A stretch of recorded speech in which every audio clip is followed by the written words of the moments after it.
Bonjour à tous et à toutes et bienvenue en ce dimanche 9 août 2021 à cette halte spirituelle pour la journée.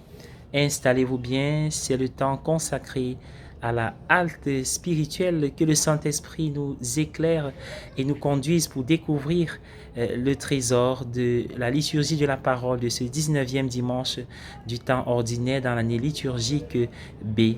Nous sommes le 8 août et l'évangile est un extrait de Jean au chapitre 6, versets 41 à 51. C'est la suite du discours de Jésus sur le pain de vie. La nuit est sombre et je suis loin de chez moi. Conduis-moi, a écrit John Henry Newman. Il a écrit cet hymne Lit Kingly Light à bord d'un bateau reliant l'Italie à l'Angleterre, alors qu'il était gravement malade et se croyait mourant.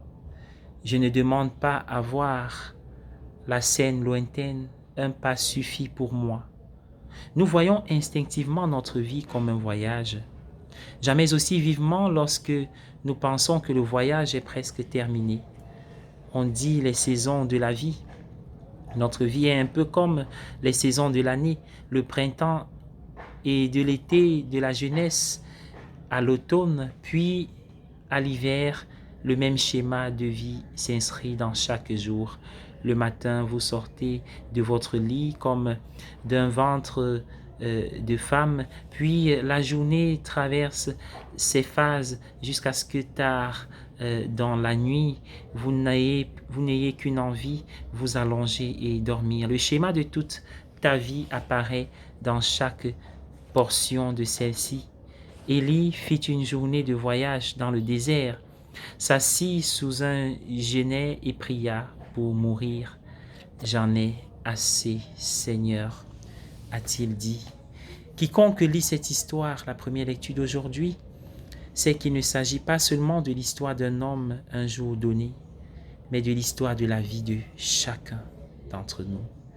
Un ange toucha Élie et lui dit, « Lève-toi et mange, car le voyage est trop long pour toi. » Fortifié par cette nourriture, il a voyagé pendant 40 jours et 40 nuits, jusqu'à ce qu'il atteigne la montagne de Dieu. Cette histoire ancienne est évoquée dans la liturgie d'aujourd'hui, car elle nous rappelle l'Eucharistie. Comme la plupart des histoires, c'est plus qu'une liste de faits, c'est un poème en prose sur la vie humaine. La vie est longue et souvent très dure. J'en ai assez, dit Élie, et avec lui tout être humain à un moment donné de sa vie. Le voyage est trop long pour toi, dit l'ange. Tu as besoin d'aide.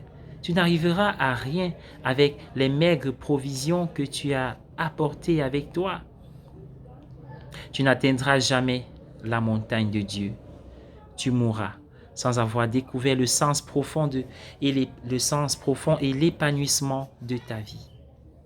Je suis le pain de la vie, dit Jésus. Le pain que je vais donner, c'est ma chair. Manger, en fait, c'est assimiler. La nourriture devient la substance même de ce que vous êtes. Je connais un prêtre qui dit, en citant saint Augustin, « Recevez ce que vous êtes ». Lorsqu'il distribue la communion à la messe, c'est ce qu'il dit, « Recevez ce que vous êtes ». Comme saint Augustin l'a écrit, le pain est une quantité de grains cuits ensemble en une seule masse. Manger ce pain, c'est demeurer dans le Christ et le Christ en nous. Bonne journée à tous et à chacun.